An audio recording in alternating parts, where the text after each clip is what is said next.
arrogance of the Americans, the bulliness of the Americans. Let me even throw it on the West side. America right now comes to Tanzania, comes to Ghana, comes to Zambia with 16 million. And guess what? 16 million only for Zambia. The 16 million, ask me, what is it for? What is it for? For human rights.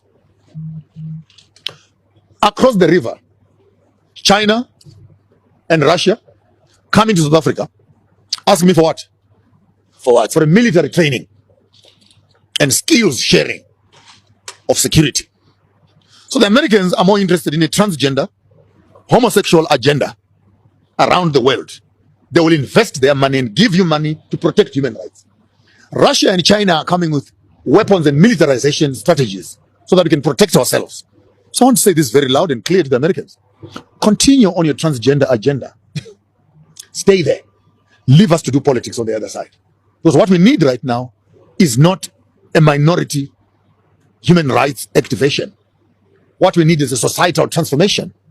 And for you as Americans to think that we really envy that when you have an anti-lesbian, anti-gay, LGBT principle, then tourists would drop. Let me correct that once and for all, Sbu. And cut and clip this, and it must be loud and clear. Are you saying to me that all the tourists are gay? And when you hear that this is a non-gay zone, tourism will suffer? Question number one. Question number two. Are you saying that we don't have a right to expressing ourselves as Africans? Question number three. If democracy means majority rules and majority votes against a principle, then why won't you allow that to become law? Are you saying the minority must manage the majority or the majority must manage the minority? Then if that whole ideology is wrong, then take democracy in a nice black dustbin bag and throw it outside. Because what you are telling us is by the people, for the people, with the people, and all those slogans you hear, what democracy represents. If we are 10 in the room and 9 people say no, and one person says yes, democracy says you go with the majority. So if we say we want to make Africa democratic, and the demographics of our democracy says no, then why do you philosophically want to manipulate the will of the majority to favor the will of the minority? Then this is where it really gets confusing to me. Because you're selling me one thing on one. I understand this democracy because it is based on the principle 1, 2, 3, 4, 5. When it comes to practice, no. You can't practice it like that. Then what do you want? Do you want democracy? You want anarchy? You want indigenous governance systems? You want meritocracy? Maybe let's find another way of governing ourselves. But the ideology of democracy being founded on majority rule does not count. Because the rule that runs the South African constitution right now is not majority count. I will go on record for being on your show and saying it loud and clear without mixing words.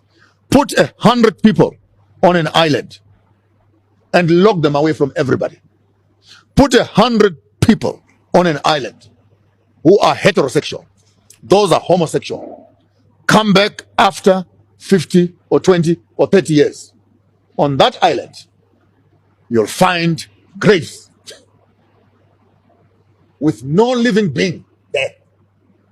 On this island, you'll find 10,000 people growing and exploring and moving. So having said that, we as a society, particularly as African society, we also as traditional people have a right to our self-preservation and continuity as a people. Alternative lifestyles must be practiced where they must be practiced, but the main agenda of societal drive must be left to the right, because even those that are on the left come from the right. I don't know if that makes sense to you. The conversation that we had for the same-sex marriages was very tricky for me, because it did not seek to address the core issue. Are we saying this is what the people want? Or are we saying this is what the international community wants?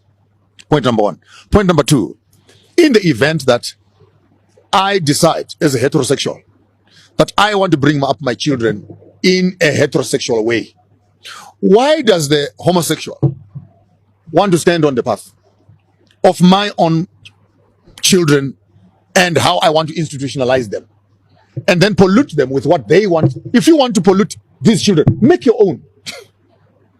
Why come to the heterosexual and then dictate the ways of the homosexual? And so who has got the right this time? Are you saying the right rely with the homosexual, or the rights rely on the heritage. The balance need to be found right there. That every citizen has got the right to life and decide how they want to run their lives and how they want to bring up their children, etc. And so ultimately we might end up with an Urania. Let's create a state where this can happen there. And those who want to live in this other space, they can move into that space. And